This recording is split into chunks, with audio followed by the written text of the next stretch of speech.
Hello, I'm Uttara Chaudhuri, a UC Berkeley graduate student majoring in English.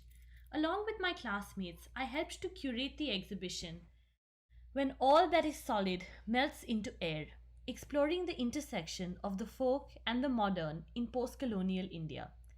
I will be leading this virtual exhibition tour and will begin by reading the exhibition's introductory text. When all that is solid melts into air, exploring the intersection of the folk and the modern in postcolonial India, tells the story of the momentous social and artistic transformations that unfolded within the political and historical context of India after the end of British rule. The exhibition draws on the BAM-PFA's extraordinary collection of 20th and 21st century folk art by Mithila, Warli, and Gond artists, and additionally includes a number of modern and contemporary works. Immediately following its independence in 1947, India, buoyant with optimism, embarked on a course of accelerated modernization and rapid industrialization following the US model, implemented through Soviet style 5 year plans. Almost simultaneously, artists and intellectuals, mostly of leftist persuasions, turned to folk traditions in the hope that a communitarian ethos would engender an alternative discourse around postcolonial modernity. As folk practices grew into national cultural resources and gained recognition internationally, folk art forms became alienated from their sacred cosmography. To be modern, in the words of Karl Marx, is to belong in a universe in which, I quote, all that is solid melts into air. When All That Is Solid Melts into Air is organized by UC Berkeley Assistant Professor Atreyi Gupta and BAM PFA Director and Chief Curator Lawrence Rinder, with Stephanie Canizzo, Associate Curator, and undergraduate and graduate students in their seminar, The Folk and / In the Modern, Critical Concepts and Curatorial Practicum in 20th Century South Asian Art. The student curators are Uttara Chaudhuri, that's me, Shuli Fang, Yiman Hu, Vanessa Jackson, Michelle Kwak, Ashley Pattison Scott, Ariana Pemberton, Saif Radi, Ryan Serpa, and Ellen Song. In the first gallery, we focus on works by artists from India's Mithila region, and the work you see here on the right is by Manisha Jha. It was made in the late 20th or early 21st century and is a bit unusual because it was painted on canvas rather than on paper. The story of modern Mithila painting dates back to May 1934 when the Nepal Bihar earthquake devastated the Mithila region of northeastern India. Arriving to take stock of the damage, William George Archer, the British administrator who would later become a scholar of art and curator at London's Victoria and Albert Museum, noticed the extraordinary murals painted by women on the interior walls of houses. These 6 black and white photographs were taken by Archer himself shortly after the earthquake. They reveal how Mithila artists traditionally covered the interior walls of their homes with painting. As Archer wrote, I could see beyond the courtyards into some of the inner rooms, and what I saw in the house of a Mithil Brahmin took my breath away. In normal times, I would never have seen them because the rooms were private and intimate. But now they stood exposed. With private and intimate eyes, I saw the brightly painted murals with the fanciful contortions of a clay or Miro. In this photograph, we can see that even in the 1930s, well before Mithila paintings began to be produced on paper for commercial purposes, some of the artists were representing contemporary scenes, such as this image of a railway juxtaposed with an image of Vishnu and 3 incarnations. Here we see a large clay elephant standing in front of a wall painting depicting a khobar, which is a ceremonial wedding symbol. We will see this symbol again in another, more recent image on paper. This nearly abstract image represents 2 veiled brides beneath a bull. Here we see another khobar. The khobar is an abstract image of a lotus circle pierced by a bamboo tree. Environmental calamity struck the Mithila region again in 1966. Inspired by Archer's writings, cultural activist Pupul Jayakar, who headed the National Crafts Commission, attempted to revive Mithila paintings in the aftermath of a debilitating drought. At Jayakar's encouragement, the women of Mithila began painting on paper. Transcending their traditionally domestic setting and ritual purpose, Mithila paintings entered the national and international art world. This development was part of a larger post war movement that saw artists all over the world, in India, Europe, the United States, and elsewhere, turning to folk, tribal, and outsider art to seek an alternative to modernity's technological excesses. Within 2 decades, the women painters of Mithila became internationally celebrated artists. This lively painting on paper, made in 1980 by Mahasundari Devi, exemplifies the continuity and rupture in Mithila art. The multi armed centrifugal kohbar dominating the work is a distinctive form which we saw is also visible in William Archer's photographs of wedding chamber walls. The kohbar's various images and symbols represent love and fertility in marriage. While the domestic context of the subject matter anchors the painting within Mithila ritual, the use of the kohbar as a motif painted on paper embodies a radical shift in the image's function, value, and audience. Rather than serving ceremonial purposes, this painting circulates outside of the domestic sphere and represents the aesthetic style and voice of the artist. On this wall are 3 works by Baua Devi, one of the most celebrated Mithila artists. This striking image of 4 snakes and 2 fishes was made in 1983. Baua Devi's images of snakes provided her with an opportunity for formal experimentation. In some renditions, color is conspicuously absent and the image is anchored by intricate black and white geometric patterns. Even where color is used, space and body is delineated through different types of cross-hatching and line work create tension between the flat paper and the undulating serpentine forms. Here is another Baua Devi work representing snakes. As in the previous work, the snakes are used to create a bold visual design. While her snake images are connected to Mithila spiritual traditions, this work is an example of a more personal side of Baua Devi's art. 2 distinct narratives run parallel to one another in this painting. The top half of the painting depicts Baua Devi's career as a professional artist, while the bottom depicts the life and premature death of her daughter.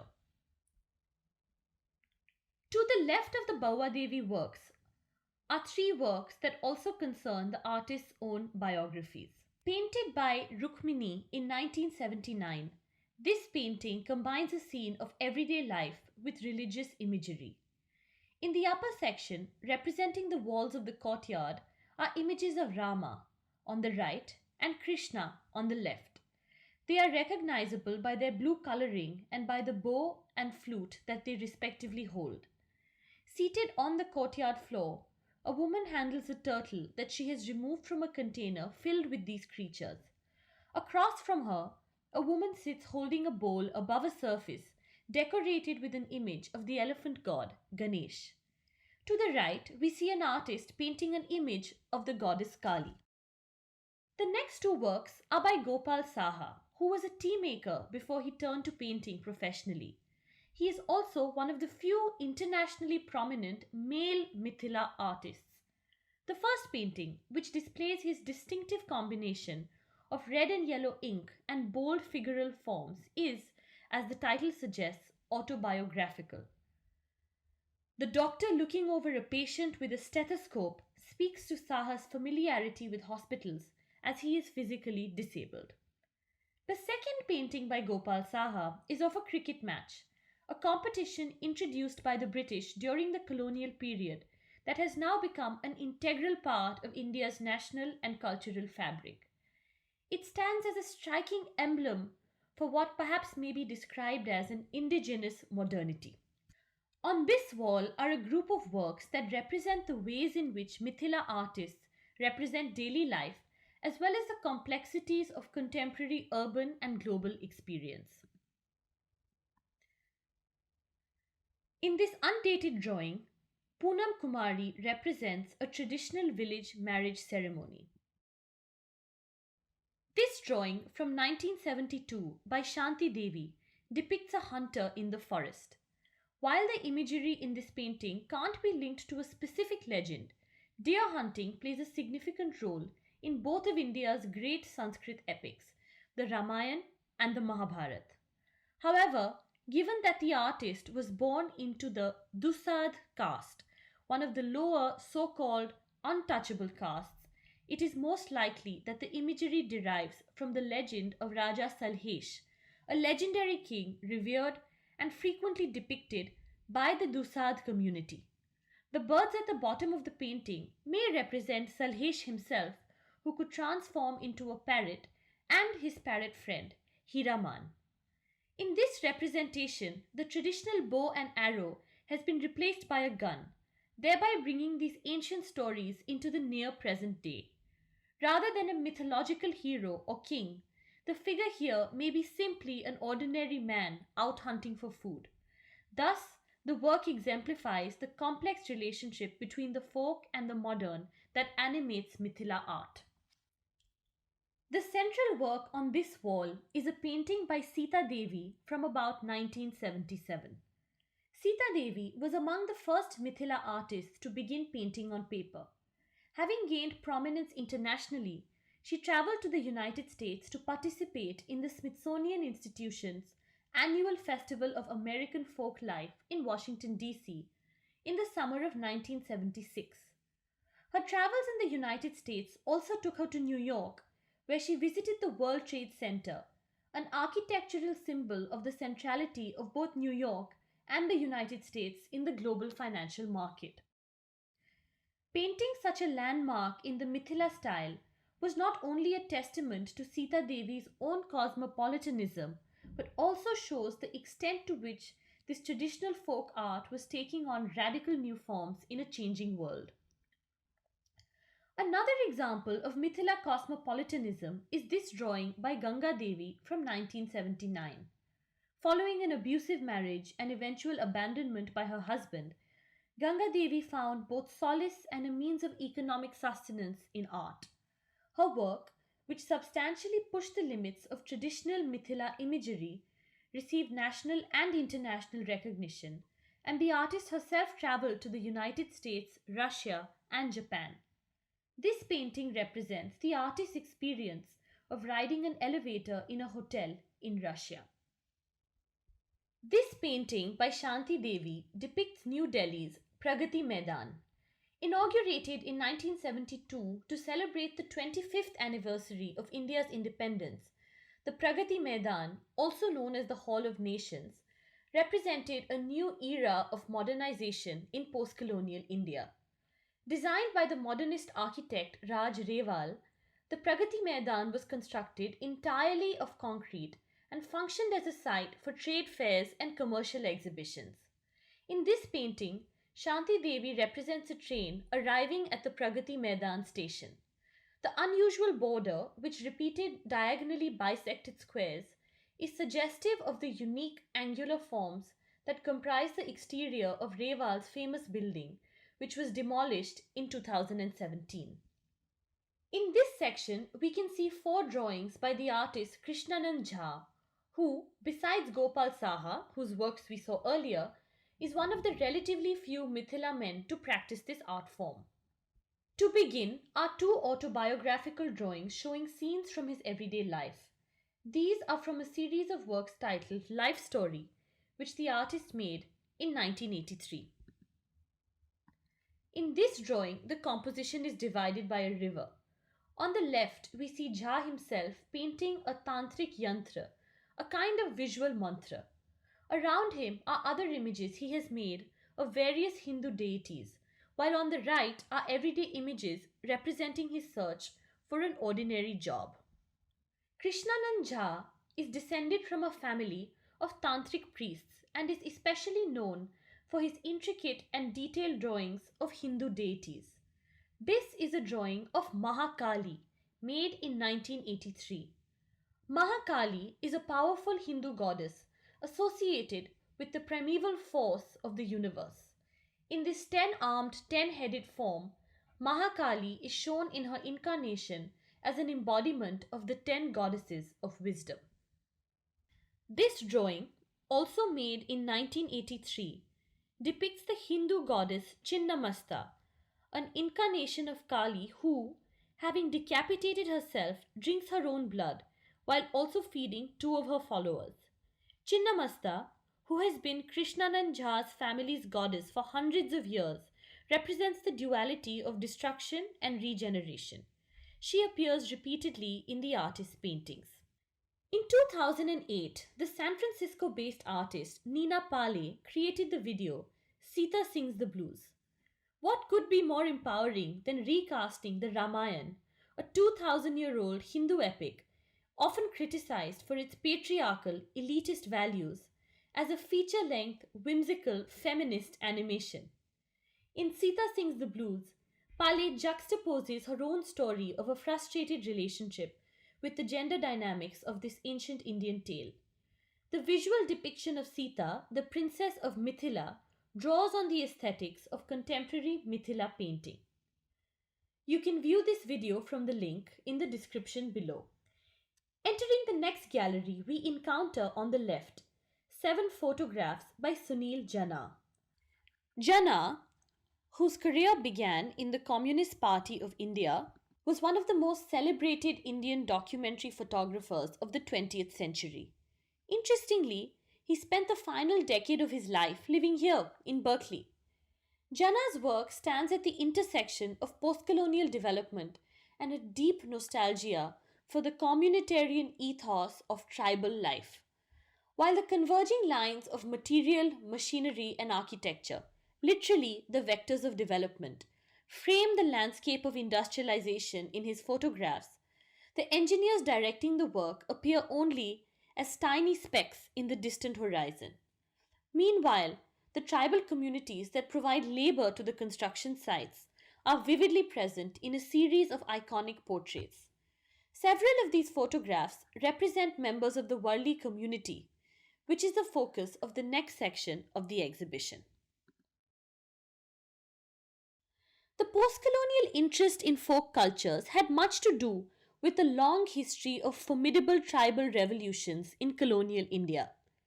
Reduced to sharecropping, many tribal communities, including the forest-dwelling Warlis of West India, who described themselves as custodians of forests and hills, had repeatedly revolted against oppressive landlords and the institutions of the British Raj. In the 1940s, this history of resistance gave tribal figures an incredible political force in the leftist cultural imagination, as Sunil Jana's photographs demonstrate. The ritual diagrams that the Warli community created on surfaces prepared with cow dung paste became emblematic of an indigenous living tradition that did not conceive of nature as a capital resource. The Warli painters began to translate their sacred cosmogony into artworks on paper and canvas. With the encouragement of handicrafts activist Pupul Jaikar, artists like Jivya Soma Mashe melded sacred motifs, materials, and iconographies with modern techniques. The result was a new style of painting that offered a critique of late modernity. Ironically, this took place even as the artworks entered the global market. This style is still used today by Warli artists like Rajesh Vangard, whose ongoing collaboration with photographer Gauri Gill addresses the fragile balance between economic development and ecological well-being. As the first male Warli painter to use paper and canvas, Jivya Soma Mashe made work that represents the transformations and innovations of contemporary Warli life. The tragic loss of his parents in early childhood and the desertion of his siblings left the young painter in a state of shock, rendering him temporarily mute. Despite isolation, his need for self expression endured. Marche's artistry, which consisted at first merely of symbols drawn in the sand, found its mature expression on canvas. His paintings often reveal intricate and dreamlike landscapes of, I quote, the field placed under a microscope, enlivened by the rhythm of human and animal activity, as seen in this painting, created together with his son, Balu Jivya Mashe. This simple yet powerful work was made by Vijay Sadashiv Mashe. The underpainting here, as in many Warli paintings, is made with cow dung. The white words are made with acrylic paint. Another work by Vijay Sadashiv Mashe represents the balance between the world above and below the surface of the earth. Continuing across the gallery, we come to another work by Vijay Sadashiv Mashe. Here, on the right, in which the space beneath the earth's surface is just as active as above. The next three works are all by Anita Balu Mashe. Traditionally, the ritual art of Warli painting was practiced exclusively by women. Only those individuals who possessed Hatachi Kasab, the innate skill of artistry, could become Savashini, or woman artists. In her bird's eye view paintings, Anita Mashe reproduces scenes of everyday life. Within these scenes, animals above and beneath the ground scurry about as the simplified human figures engage in lively labor alongside them, communicating a sense of harmonious coexistence. Yet, in some instances, these mundane things coincide with mystical events. In this work, Anita Mashe depicts the legend of the flying horse, a story in which a colony of bats miraculously lifts the lifeless body of a horse from the inside and carry it away. These three works are by Balu Jivya Mashe, whose work was made in collaboration with his father Jivya Soma Mashe, whose work, as you might recall, we saw earlier in the tour. This painting by Balu Jivya Mashe recalls the song of Kansari, whose benefaction is bountiful, but whose anger can make fields barren. The Warli community celebrates Kansari for 3 days and 3 nights. Only then does the fertility goddess Palghata, seen in the center of the painting, materialize. Her presence circumscribes the space in which humans, flora, and fauna coexist in harmony. The following is an excerpt from the Song of Kansari. It was being this way, bending that way. With the forest breeze it was growing. Like a flame of light it was growing. We should not go to the field. Kansari Bai is blossoming, O Kunbis. We cannot go to the field. If we go, she will drop. In the afternoon, we cannot go. 8 or 9 o'clock, we cannot go. 5 o'clock, 6 o'clock. At 12 noon, we cannot leave for the field. The trees grow with every puff of the breeze. The Bai has come. Flowers and corn have come. This is another wonderful painting by Balu Jivya Mashe. The imagery of Warli painting is based on the cosmological form of the circle, which symbolizes the sun and the moon, and the triangle, which represents the peak of a sacred mountain. In this mesmerizing painting of a fishing net, the cosmic energies of the circle and the triangle have been reconfigured to address the everyday life of the Warli community, whose livelihood has traditionally depended on agriculture, animal husbandry, and fishing.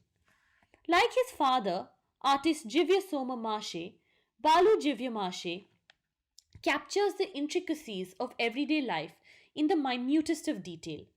The complex interlocking loops of the enormous fishing net seem capable of encompassing the whole of aquatic life.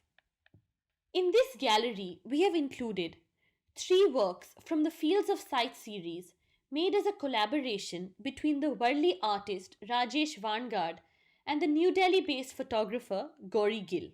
Gill first takes photographs for Vangard in various landscapes. Vanguard then paints directly on the photographic prints of these images, creating a striking intersection of two very different forms of representation.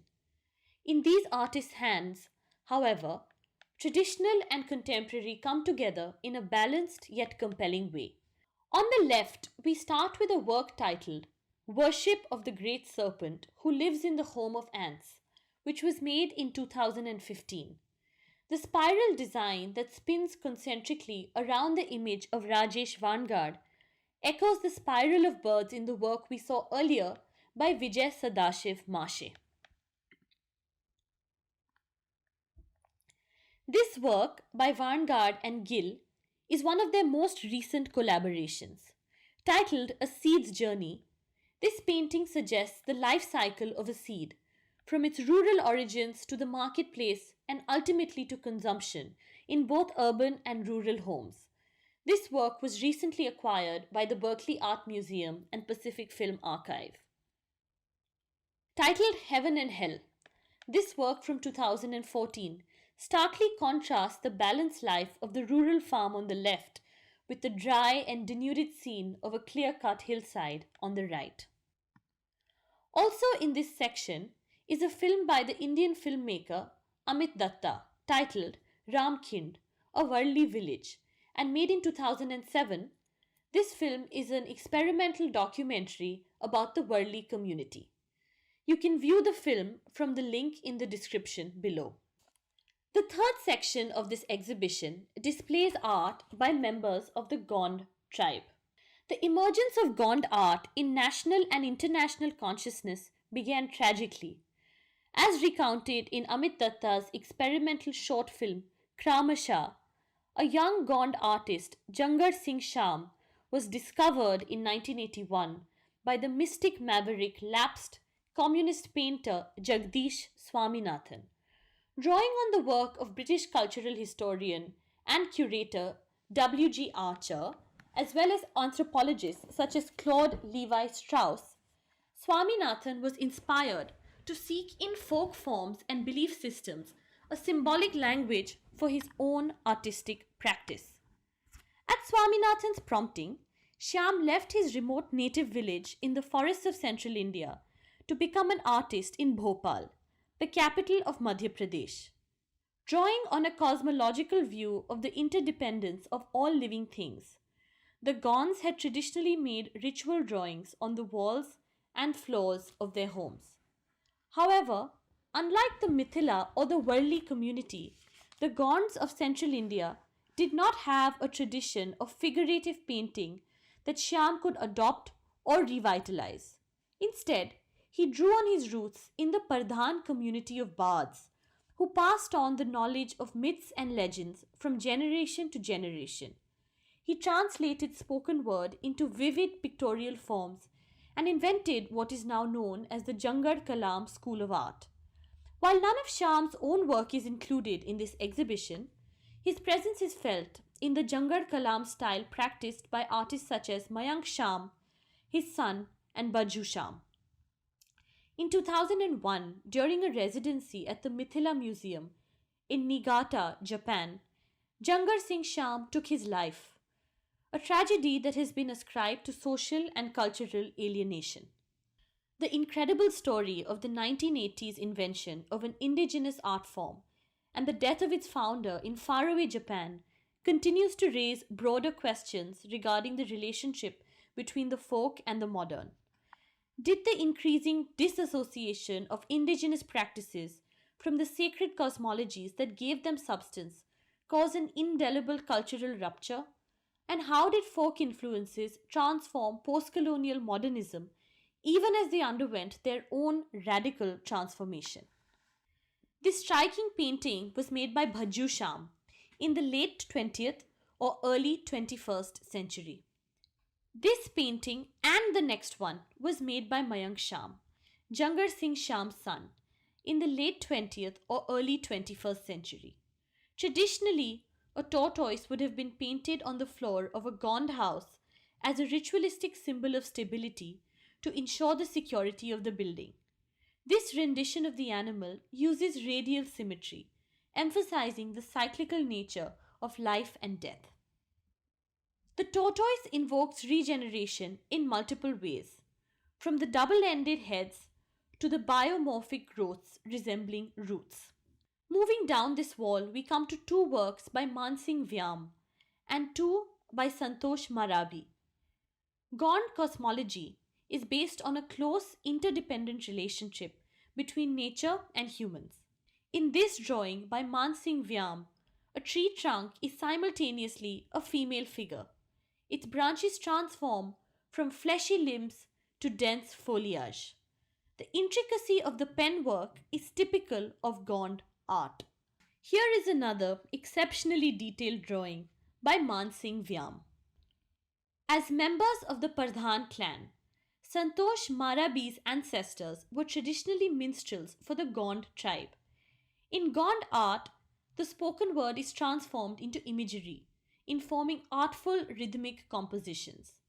Gond artists draw from the natural environment of the villages in which they grew up, as well as from the Panchatantra Sanskrit animal fables from the 3rd century BCE, painting an enchanted world where humans and animals have a reciprocal relationship. The use of commercially available paint offers a far wider range of colors than those permitted by natural pigments. The Gond world that these paintings present is thus at once the work of memory and of modernity. Turning to the left, we see three paintings by the self-taught artist Jagdish Swaminathan, whose interest in Gond was so influential in making Gond art known to the world. Jagdish Swaminathan, a key figure in Indian art in the 1960s, likely developed his enduring fascination with Gond tribal art forms during his early career as a member of the Communist Party of India. Swaminathan idealized tribal life for its apparently cohesive, communitarian ideals. Yet, he opposed any artistic project that styled itself as reclaiming a static, lost tradition. In this painting of a pair of crows under a hut on a scorching summer day, Swaminathan's bold use of gestural markings evokes a sense of the unformed, embodying his enduring view of the creative process as always dynamic. I quote, "An act through which the personality of the artist evolves itself in its incessant becoming." End quote. This deceptively simple painting by Swaminathan from 1982 is titled Bird Tree, in parentheses, yellow background. This Swaminathan painting is titled Birds, Mountain, Tree. It was made in 1984. The final work in this gallery is another film by Amit Datta titled Jangar Film 1. Datta's 2008 experimental documentary focuses on the Gond artist Jangar Singh Sham, whose suicide in 2001 catalyzed debates on the charged relationship between the folk and the modern, and whose absent presence still shapes conversations on the subject. You can view the film from the link in the description below. This brings us to the end of this virtual tour of When All That Is Solid Melts into Air, exploring the intersection of the folk and the modern in post-colonial India. I am Uttara Chaudhuri, and it has been my pleasure to take you through this exhibition.